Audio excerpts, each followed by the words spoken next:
अस्सलाम वालेकुम जी, मैं हूं अदील राजा। आप देख रहे हैं मेरा यूट्यूब चैनल। सबसे पहले तो सब्सक्राइब ज़रूर कीजिएगा, फीडबैक अपना ज़रूर दीजिएगा।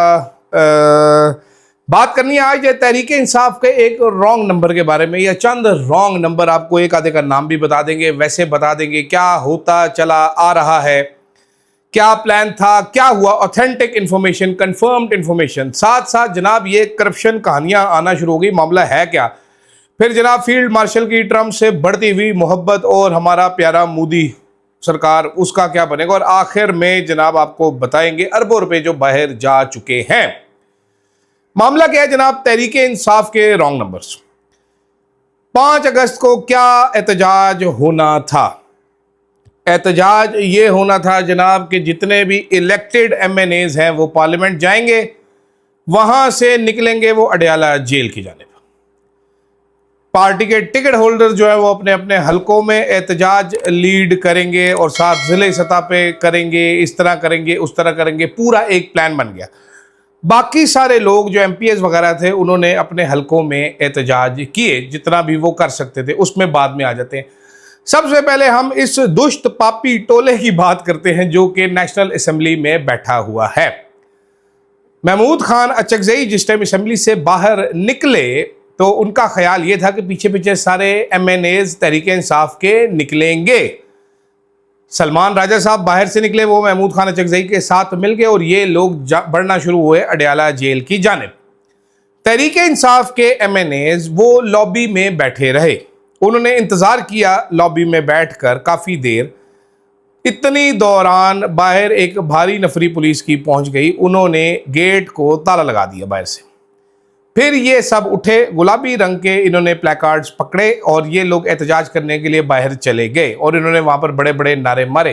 क़यादत इनकी कर थे जनाब आमिर डोगर साहब। आमिर डोगर साहब इस टाइम तहरीक इंसाफ के चीफ विप हैं पार्लियामेंट में। मैं आपको पहले स्टोरी बता चुका हूं कि किस तरीका बजट तहरीक के दौरान, बजट तकारीर के दौरान आमिर डोगर साहब ने खराब किया था तहरीक इंसाफ का सारा ही एहतजाज। और इस बार भी मेरी इत्तला के मुताबिक उमर अयूब के नाअहल होने के बाद आमिर डोगर साहब लॉबी कर रहे हैं कि किसी तरीके से मुझे लीडर ऑफ द ऑपोजिशन बना दिया जाए। तो डोगर साहब और डोगर साहब के साथ छोटे छोटे डोगरे जो थे तहरीक इंसाफ के, इसमें बहुत अच्छे जानने वाले मेरे वो भी शामिल थे, जिन्होंने कभी जाना ही नहीं था अडयाला जेल। आप वो एमएनए क्या कानून साजी करेगा, वो अपने हल्के के लोगों के लिए क्या ही बोल सकेगा, जो कि पार्लियामेंट का गेट नहीं फलांग सकता, जो कि इतना डरपोक, इतना फसड्डी, इतना बुज़दिल है। तो इस तरीके से इन लोगों ने ये पूरा एहतजाज सबोटाज किया, सबोतासिर किया। महमूद खान अचकजई अडयाला जेल पहुंचने में कामयाब हो गए। वो 80 साल के बुजुर्ग आदमी वो पहुंच गए, सलमान राजा पहुंच गए। ये बेशरम जो ओहदे एंजॉय कर रहे हैं इमरान खान की वजह से, इनमें से एक भी नहीं पहुंचा। दूसरे दिन फिर आमिर डोगर साहब ने क़यादत की और वो निकले और वो जाना शुरू हुए सुप्रीम कोर्ट की जानिब। तो एक एसएचओ आया और उसने बताया कि सर आप नहीं जा सकते, और ये सब अच्छे बच्चे बनकर वापस चले गए। ये है तहरीक इंसाफ के इन एमएनएज की कुल औकात। इनमें बहुत सारे रॉन्ग नंबर है, मैंने सिर्फ एक नाम लिया लेकिन ढेर सारे नाम है। मैं आपको चीज़ें बताना शुरू करूँ तो आप हैरान परेशान हो जाएंगे कि ये ईया का नाबुदू ईया का नस्तईन से एहदिन सिरात मुस्तकीम पे कैसे आ रहे हैं, क्या डीले मार रहे हैं, क्यों डीले मार रहे हैं। लेकिन पैगाम मेरा एक बड़ा दिलचस्प है इनके लिए, और ख़बर भी है कि आप जो मर्जी करें, आमिर डोगर साहब तो नहीं बनेंगे leader of the opposition. Leader of the opposition किसी और ने बनना है, वो ऑलरेडी डिसाइडेड है। देखते हैं उस तरफ, we are inching towards it. अगर आप 5 तारीख को अच्छा एहतजाज करते तो रियासत को धचका ज़रूर लगता। मैं ये नहीं कहता कि अच्छा एहतजाज नहीं हुआ, लेकिन आप लोग बेहतर करते, आप तो कम से कम अडयाला जेल पहुंच जाते। और क्यों आवाम को शाबाश बनती है कि जो भी बाहर निकलेगा वो ये पकड़ा जाएगा, या डंडे खाएगा, या आंसू गैस खाएगा, या गाड़ी तुड़वाएगा, घर तुड़वाएगा, कुछ ना कुछ होगा, लेकिन लोग फिर भी निकलते हैं। बहुत बड़ी बात है, this is a very worrying sign. इधर जंग में गोलियां चल रही हो तो फौजी बंकर से बाहर नहीं निकलते, यहाँ पर ये लोग बाहर निकल रहे हैं, तो बड़ा फर्क है। तो मेरी इस बात को ज़रूर ज़रा जहन में रखिएगा। आगे चलते हैं जनाब। करप्शन 2000 अरब रुपया खा गई PDM government, Shehbaz Sharif and all. मालिक साहब ने यह खबर दी है। मालिक साहब ने इससे पहले खबर दी थी कि हुजूर वाला 27वीं तरमीम तो ज़रूर आएगी, 6 साल पार्लियामेंट की मुद्दत होगी, निगरान सेटअप खत्म हो जाएगा, ये भी हो जाएगा, ये भी हो जाएगा, ये भी हो जाएगा, ये भी होगा, सब कुछ हो जाएगा। और उसमें काजी फाइजा की वापसी की खबर भी छुपी हुई थी। लेकिन अब मालिक साहब ने दूसरी खबर दी है कि जनाब करप्शन की लिस्टें बन गई हैं, तैयार हो गई है, काचू मार देंगे, गले काट देंगे, उड़ा कर रख देंगे। मेरा इस पे एक ऑब्जेक्शन है माय लॉर्ड मालिक साहब से एहतराम के साथ कि ये खबर जो है ये एक फजूल खबर है। फजूल खबर किस लिए? करप्शन के खिलाफ एहतसाब कौन करने जा रहे हैं जी? बड़े साहब करने जा रहे हैं। बड़े साहब से मालिक साहब के मुराद है एस्टेब्लिशमेंट करने जा रही है। शहबाज शरीफ तो बिल्कुल नहीं हो सकता। क्या एस्टेब्लिशमेंट के लिए करप्शन कोई मसला है? अगर करप्शन कोई मसला होता तो जिस दिन शहबाज शरीफ पे फर्द जुर्मायत होनी थी 28 अरब रुपए की मनी लॉन्ड्रिंग की, तो उसको वज़ीर आज़म ना बनवाया जाता। अब तो ये क्लियर है ना कि एस्टेब्लिशमेंट ने वज़ीर आज़म बनाया, डील के तहत बनाया, तो ना बनाया जाता, तो ये इशू ही नहीं है। मैं इस स्टोरी को कैसे देख रहा हूँ? मैं इस स्टोरी को ऐसे देख रहा हूँ कि पहले मालिक साहब खबर लेके आते हैं कि जनाबे वाला 27वीं तरमीम आने वाली।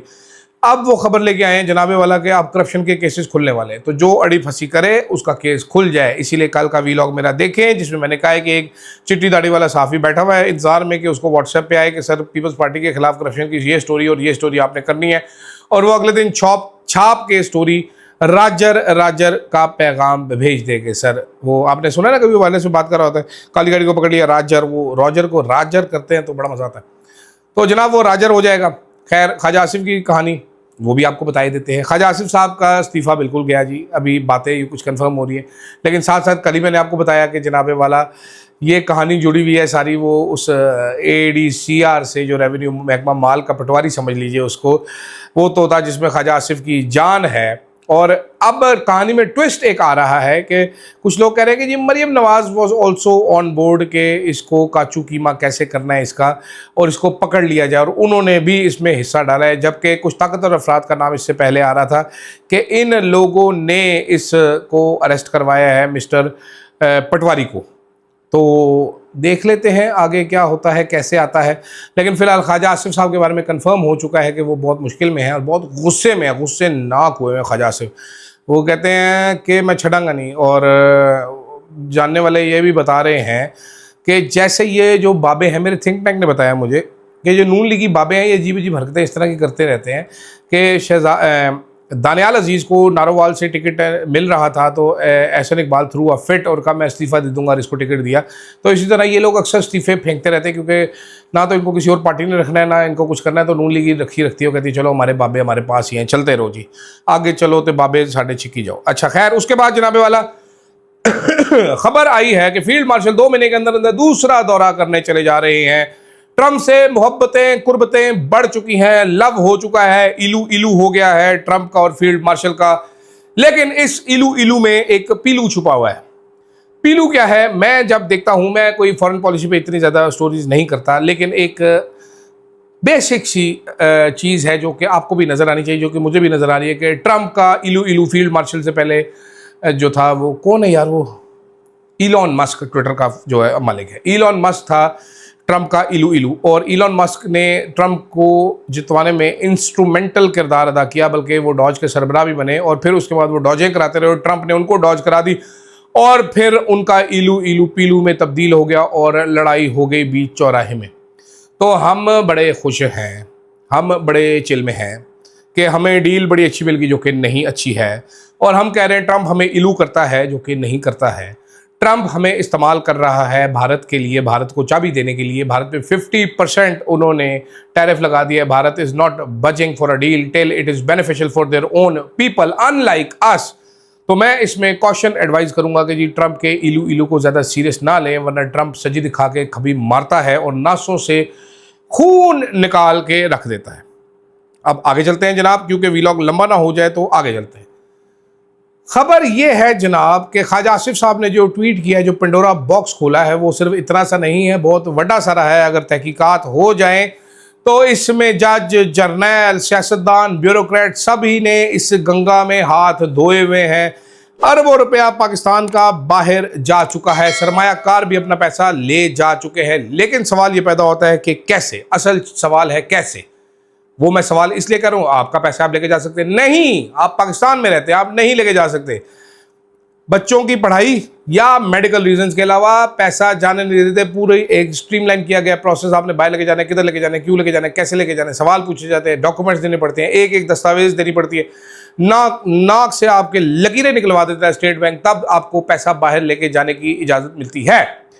लेकिन यहाँ पर अलीम खान खुलेआम दिन दहाड़े कह रहे हैं आओ मेरे पास प्लॉट खरीदो और पुर्तगाल की रिहाइश इख्तियार करो, गोल्डन वीजा तुम्हें मैं दूंगा, बेशक मुंह तुम्हारा काला हो। क्या ये मनी लॉन्ड्रिंग नहीं है? अलीम खान बगैर डिटेक्ट किए फंड्स को बाहर मुंतकिल करने के हवाले से मशहूर हैं। इनका पहले भी नैब में एक केस चला था जो इन्होंने फिर बंद करवा लिया। बंद करवाने की जो कीमत इन्होंने दी वो आप सब देख रहे हैं, उसके बदले इनको वजारत भी मिली हुई है। तो जनाबे वाला जो ख्वाजा आसिफ साहब बात कर रहे हैं, अब ढूंढे ज़रा, इतना मुश्किल तो नहीं है कि कौन कौन सा ब्यूरोक्रेट बाहर जा चुका है। डॉक्टर उस्मान IG पंजाब, एक और कौन है बता, CCPO लाहौर साहब जो बिलाल कमियाना साहब, उनका नाम तो खुलेआम लिया जा रहा है, शहबाज गिल साहब ने लिया उनका नाम। इसके अलावा मजीद बहुत सारे अफसरान हैं जिनका नाम लिया जा रहा है कि भाई इन्होंने खरीदी हुई है शहरियतें यूरोप की। ये इबीजा शिबीजा में जाके छोटी चड़ियाँ पहन के बीचों पे घूमने जाते हैं हमारे बाबे ब्यूरोक्रेट, बड़ी टिड्डियों वाले। तो ख्वाजा साहब एक वाहिद वजीर ऐसे हैं जिनका अपना बंदा पकड़ा गया तो रो रहे हैं कि सारे पकड़े हुए तो मेरा क्यों पड़े, वरना बदजुबानी ख्वाजा साहब की आपको पता है किसी से छुपी ढकी छुपी नहीं है। वो गंजे और वो बदसूरत लोगों से ये मुलाकातें बाहर जाके करते हैं जो पाकिस्तान की माओ बहनों बेटियों को दिन ब दिन गालियाँ निकालते हैं। अब अपना बंदा पकड़ा गया है तो चीखें मार रहे हैं ख्वाजा साहब। उनकी एक चीख आती है एक चीख जाती है, ये मतलब ऊपर की चीख ऊपर और नीचे की चीख नीचे रह गई है। तो देखते हैं जनाब इस पे इदारे क्या करते हैं जिन्होंने प्लानिंग की है। मोहम्मद मालिक के बकौल के 500 केसेस खल्लास कर डालेंगे, गर्दनें उड़ा डालेंगे, कड़ा एहतसाब होगा और घुंघरू पहना दिया जाएगा एहतसाब को और एहतसाब नाचेगा जनरल नज़ीर भट्ट के अंदर। तो देखते हैं क्या होगा। वैसे खबर मैंने आपको बता दी थी कि स्टोरी आपको नैब से सिर्फ KPK की मिलेंगी, क्यों कैसे वो शाम के वीलॉग में अगर याद रहा तो। फिलहाल ये 12 मिनट का वीलॉग हो चुका है और मेरे हिसाब से 4 मिनट में ऊपर जा चुका हूँ अपने स्टैंडर्ड टाइम से, जो कि कोई अच्छी बात नहीं है। तो फीडबैक ज़रूर दीजिएगा जनाब। अल्लाह हाफ़िज़।